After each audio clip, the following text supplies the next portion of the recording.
Asset Forfeiture AUSA Ray Gattinella, who's also here for his work in getting the assets, seizing the assets in this case.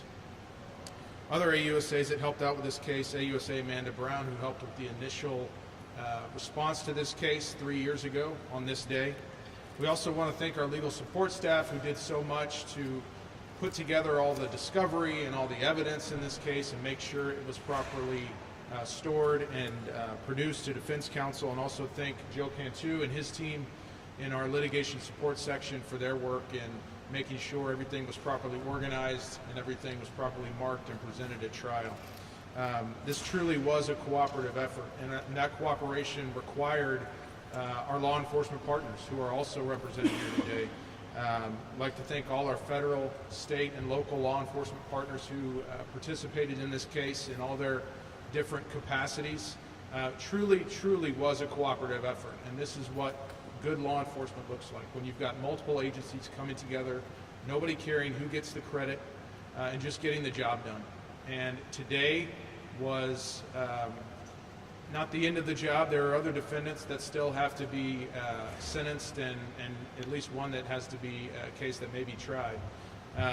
But this was a major milestone in this case, with these individuals effectively going away for the rest of their lives. That is justice in this case. And while these sentences were good and right, it is right that these men are taken out of our public lives for the rest of their lives. These sentences will never fill the void experienced by these families. And you could hear that hurt, you could hear that pain in the letters, if you were in the courtroom, in the letters that Mr. Fuchs read. You know, I was sitting there. You think a lot about the victims and their families, but you don't think about all the spin-off consequences that the families experience. Mothers who now have to work a lot more maybe than they used to, so they're not seeing their kids near as much. Family members who experience so much stress at the loss of their loved ones that their own health deteriorated and they subsequently passed away. You just don't think about those things. And so those things are very important for us to remember. And while the sentences today will never completely fill the void that these men carved into the hearts of these victims' families, I hope it at least helps them a little bit with the healing process. I hope they can find solace ultimately in the fact that these men will never breathe free air again. I also want to talk a little bit about the fact that we should make sure that the deaths of these 54 people and the injuries suffered by the other 11 are not in vain. So my message to those who are south of the border and may be considering coming across in a manner similar to this: cartels do not care about you. They do not care about your hopes and dreams. They do not care about your desire for a better life. They care about money, first and foremost. They care about money first and foremost. There were 64 people in this tractor trailer. The estimate is they paid at least $12,000 each. That's $768,000 that the cartels made off of this group of people. This trip alone, $768,000. They're still enjoying that money over there in Mexico. It's not like they give the money back when you die or when you get picked up by law enforcement. They're still enjoying it. From November of 2021 through June of 2022, it's estimated that this cell moved approximately 1,100 people across the border. At $12,000 apiece, that's over $13 million in revenue to the cartel, just from this cell. The reality is the cartels have made billions of dollars smuggling humans across the border over the last several years. The United States has taken a whole-of-government approach to combating alien smuggling and illegal immigration. And by doing that, by taking this whole-of-government approach, we've effectively shut off a major income stream for the cartels. In addition to that, we've also made it much harder for them to move their drugs across the street because they use across the border. They use these humans to disguise their drug loads. And because of our work, because of our cooperative efforts, it's much harder for them to move poisons like fentanyl and other drugs across the border. To be clear, our goal as the United States government the Department of Justice and the U.S. Attorney's Office is the 100% complete eradication of Mexican drug cartels. That's our mission. That's what we're going to do. But all of this rhetoric doesn't heal the wounds that the victims that are still with us, and the victims' families, the families of those who passed away, the wounds that they suffered. So my prayers for them are for fond memories and hopefully some degree of healing, though those wounds will never be completely healed. Please know that the United States government will work to hold everyone responsible for the deaths of these 54 people to account, and we will do everything we can to make sure tragedies like this don't happen again. And with that, I'll turn it over to HSI Special Agent in Charge, Craig Larby.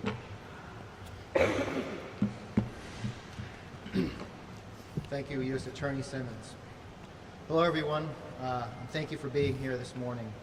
My name is Craig Larby, and I'm Special Agent in Charge for Homeland Security Investigations here in San Antonio. Today's sentencings are the result of a far-reaching investigation and a tireless commitment by HSI and our law enforcement partners to dismantle the deadliest human smuggling operation in U.S. history. Both defendants were central players in an organization that conspired to smuggle thousands of people across the U.S.-Mexican border. Exactly 3 years to the day, these men loaded 64 people, including children and a pregnant woman, into a tractor trailer with no functioning air conditioning and sent them through the South Texas scorching heat. As temperatures inside the trailer soared, the conditions became fatal. In total, 54 people lost their lives, 6 of them children. These human beings paid thousands of dollars for a journey that ultimately cost their lives and ended in unimaginable tragedy. Today, Felipe Orduna-Torres was sentenced to life in prison. This is a just and necessary outcome for a man whose greed cost so many lives. His co-defendant, Gonzales-Ortega, was also dealt a significant sentence of over 87 years. Today, the American justice system prevailed. While law enforcement on our southern border has worked tirelessly and successfully to decrease illegal crossings, we cannot let our guard down. Smuggling organizations continue to adapt, using increasingly dangerous and sophisticated methods to avoid detection. Even in times of low activity, the threat still remains. We must remain vigilant because behind every smuggling attempt is a human life put at risk. This case serves as a stark reminder human smuggling is not a service. It's a deadly criminal enterprise.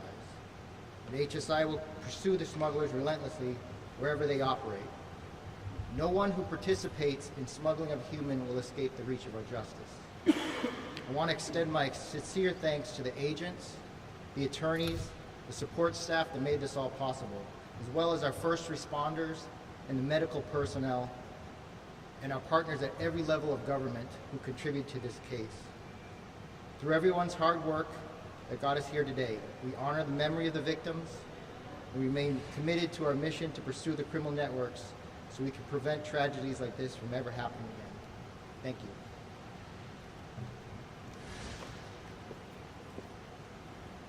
Good morning, ladies and gentlemen. Excuse me. Before I begin, I want to take a moment to congratulate the United States Attorney and the Special Agent in Charge for Homeland Security here in San Antonio. It's important for people to understand the outlay of resources and time and effort that goes into something like this. Putting that to one side, any of you who watched the trial and the sentencing would have seen this. The level of professionalism and excellence in the way this trial team presented the facts of this case, it is significant. It is not easy to do what they did, and it deserves recognition. My name is Ian Hanna. I am one of the associate directors of Joint Task Force Alpha, JTFA. JTFA was created 4 years ago to detect, defeat, and disrupt alien smuggling rings such as these, both in the United States and overseas. The Attorney General has empowered and elevated us, and we now operate directly out of her office. This case is exactly the kind of case that we look forward to partnering on. We look forward to the resolution of the case against the remaining defendants, but especially the case against Mr. Rigoberto Miranda Orozco, who I'll remind you was extradited from Guatemala to face charges on this case. His extradition from Guatemala to the United States and others like that extradition send a message to alien smugglers overseas. That message is this: if you think that you are safe because you find yourself outside of the confines of the United States, you are incorrect. If your crime touches the United States, we are going to reach out and touch you. We will devote whatever resources required to investigate you, to find you, and to prosecute you, either in the country where you are in partnership with our overseas partners, or extradite you to the United States to face justice in an American courtroom. I have some brief remarks in Spanish, and I'm doing those because it's important that this message reaches your audience, both in the United States and overseas. Buenos días de antemano a la familia, los familiares de los fallecidos y aquellos que sobrevivieron a la tragedia de este caso, nuestras condolencias. Esperamos que el resultado en este caso sirve para que ustedes puedan seguir su viaje en sanarse de sus heridas corporales, tanto como sus lesiones mentales y emocionales. Mi nombre es Ian Hanna, yo soy el codirector de la Fuerza Tarea Conjunta Alfa. Cadena perpetua. Cadena perpetua y más de 80 años, 87 años en prisión. Con respecto a los dos condenados, en este caso, justicia cumplida. Tenemos dos mensajes respecto a este caso. Primero, al migrante. Esta tragedia es un ejemplo de las horribles consecuencias que pueden suceder cuando confías a esta gente. ¿Y a quién me refiero cuando hablo de esta gente? Me refiero a los coyotes, a los polleros, a los líderes de las organizaciones transnacionales que se dedican a hacer rendir ganancias de su sufrimiento. Estas redes no les están ayudando. En realidad es totalmente al contrario, se están aprovechando de ustedes. Porque el coyote, para el pollero, ustedes no son seres humanos, son cajitas, son cosas desechables. Así es de que, por favor, antes de meterse con esta gente, antes de encomendar sus seres queridos, sus hijos, sus hijas, sus esposas, usted mismo, piénsalo muy bien, piénsalo muy bien. Todo tiene remedio, menos la muerte. Segundo, para el delincuente, para el coyote, para el pollero, para los líderes de estos grupos. Si usted se dedica a lucrarse en este tipo de negocio ilícito, pronto o tarde nosotros llegaremos por ti. No importa si se encuentra dentro del territorio nacional de Estados Unidos o el extranjero, llegaremos por ti. Si su crimen toca a los Estados Unidos, nosotros nos vamos a tocar a usted. Gracias.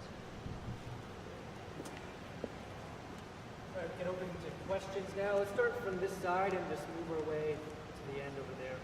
Any questions?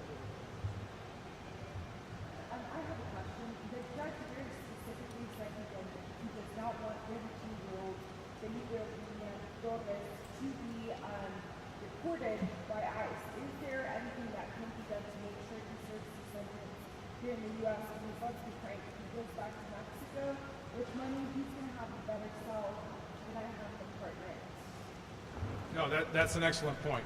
We know the Mexican prison system is quite a bit more luxurious than what we have here in the United States. So that is definitely something we're going to make sure happens. We'll have communication between BOP and DHS to make sure that doesn't slip through the cracks and make sure he serves all his time here in the United States.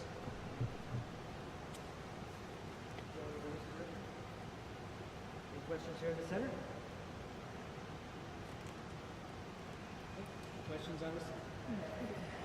I know there were some of the victims' family on the Zoom call today. Any kind of discussion with them afterward, after hearing the sentencing from the judge about how they're feeling? We read those very powerful victim impact statements, giving us a feel of the emotions that those families are currently going through. Any conversation shortly after what we just heard? No, we haven't had a chance to touch base with them after the sentencing. There were 14 different victims' families that I'm aware of that were present on the Zoom call watching. Some of them had given statements that we read. Some of them hadn't and said it was just too painful to even give a written statement ahead of time, but they wanted to be present to witness that sentencing. We're very gracious for the court for setting that up. That's a rare occurrence in federal court, but he made that so they could watch from Mexico, from Guatemala, from Honduras, and they did just that. Given the controversial nature of immigration in the United States, talk to me about handling this case and keeping the cartels accountable while still bringing justice to the 53 people who were traveling to the U.S. illegally. Well, I mean, I think that's exactly what we did. I mean, you hold the cartels accountable by making sure the guys who facilitate the movement of people here in this way go to prison for a long, long time. These guys will spend the rest of their life in prison. So that's what we're doing. And the message is also do not come to the United States illegally. You know, hopefully something like this doesn't happen to you, but we are firm in our commitment to stopping the illegal movement of people from south of the border into the United States, and in part to prevent tragedies like these, to prevent things like this from happening to other people. The defense used the argument of the process in order to potentially lighten some of their sentences. What do you have to say to that? Well, that's really outside my purview. If Congress wants to change the process, they can do that. We're going to enforce the law as it's written right now. I have a really quick question. Are these suspects going to get any special treatment in jail? We heard the judge tell them once, twice, maybe even 3 times to not tell other prisoners why they're in prison. So are they going to be secluded from the other population to make sure they're safe? That's not really in our purview. That would be a BOP decision based on their circumstances and what's going on at whatever facility they end up at. Any questions over here?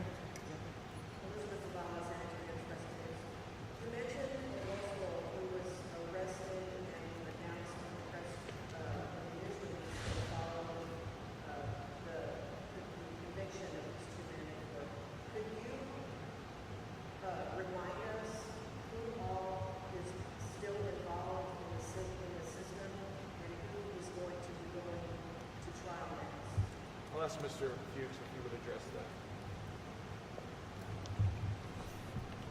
that. Mr. Miranda Orozco is the only one still pending trial that's unresolved.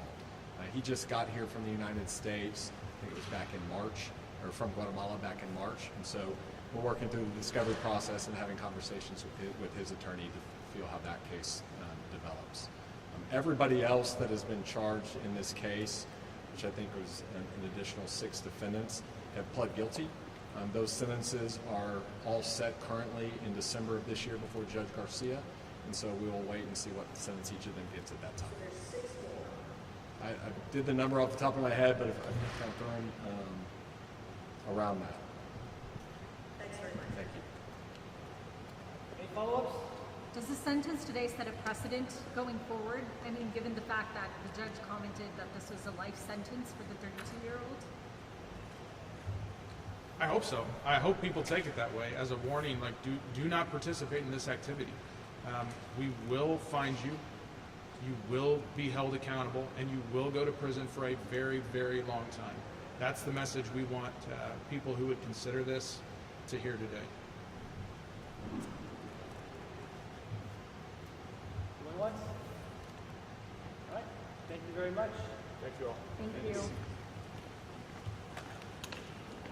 Do you have time if anybody wanted a quick one-on-one?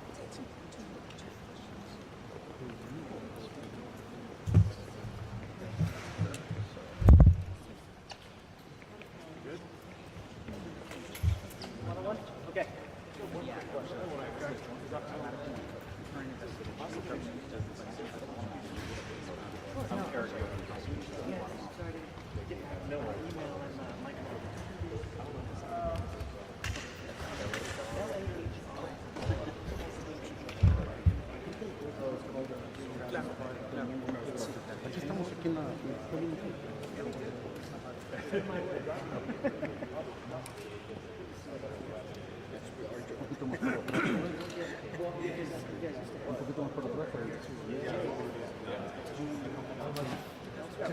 Dios me da cierta cantidad de español cada día, que ya mero se me está terminando.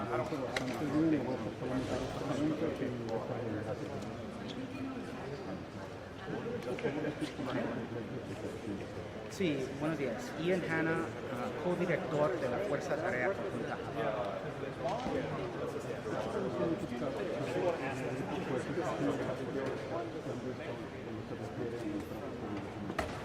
Sin duda, sin duda.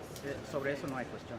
Estamos hablando de 53, 54 gente que y eso no incluye los que sobreviven en condiciones que ni uno se puede imaginar. Es horrendo. El juez 100%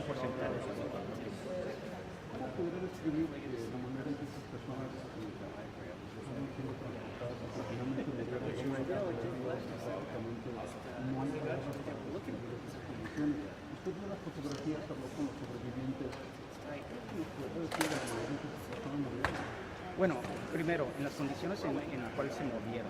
Eso desafortunadamente